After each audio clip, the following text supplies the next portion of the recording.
Hello, thanks for joining us on Community Connection. I'm Tracey Christensen. Today I have with me Paul Warner from America's Freedom Festival to talk about some of their upcoming events. Paul, you are moving into your busiest time of the year, It aren't really you? is. No, we're excited, but it also is a hectic time for us. So forward we go.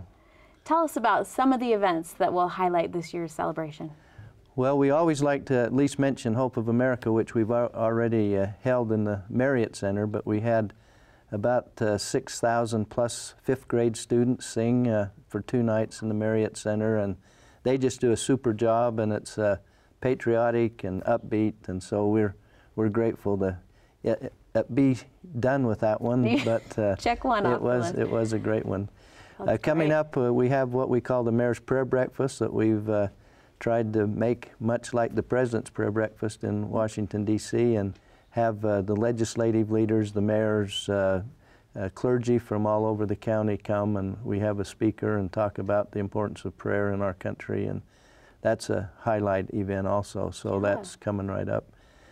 But one of the major events we have is called the Gala, the Awards Gala, and this year we have a person from New York coming from the Fox News that will be honored, Lauren Green. She's their religious correspondent and very much a family person and trying to push families, and so she'll be honored along with one of the, they just had the movie out, the Red Tails. I don't know if you got to see that, but I didn't see it. The Tuskegee Airmen of the World War II, and he's one of them that's coming to be here is 90 years old, and he was one of those, they didn't honor him at the time, but they made quite a contribution to World War II.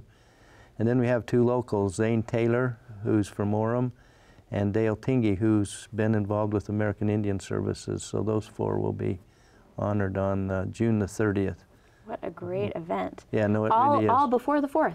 Yeah, before the 4th. Yeah, we'll pull those. Then on the July 1st, the Sunday night, we have a fireside, and the same Lauren Green will speak.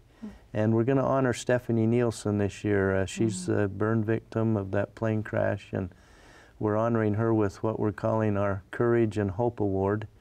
And then we'll have her be our Grand Marshal in the parade. Oh, so she's really an amazing person, and she is. So we'll honor her that night. And the 23rd Army Band will be our music for the patriotic fireside on the 1st. Then, of course, July 4th breaks in upon us, and we have the Balloon Fest, all those big hot air balloons, and they're getting harder to get because insurance cost. Really? It's really, so we invite them from all over the country to come in and usually get between 25 and 30 hot air balloons. And they are so fun to see. They really love to watch. Super, yeah, and they like coming. They like to be here. We treat them well, and it's just been a tremendous tradition. Beautiful setting, which is the same for the Stadium of Fire. Let's talk about the big culmination. The big Stadium of Fire will be here. This year it's on July 4th. Sometimes we've had it on the Saturday before, but the Wednesday's thrown us off a little bit in terms of middle of the week. So July the 4th, we will have our big, wonderful, of course the fireworks are always great. This year we have Scotty McCreery, who's last year's American Idol winner. He will be coming with us, and he's just a young man that's a super He was very popular on that show and very talented. He really was.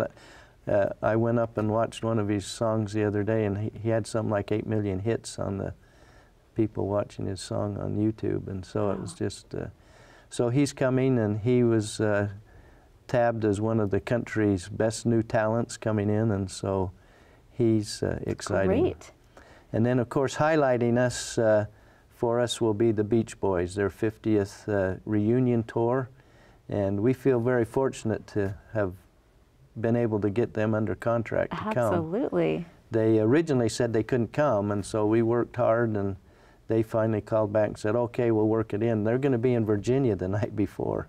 Wow. So they'll fly in that morning, and we'll put them to work that evening. And we've had a lot of people want them to come. It just happened to be that they were here exactly 20 years ago. Oh my goodness. So it's their 50th return and that's, our 20th. That's American. It is.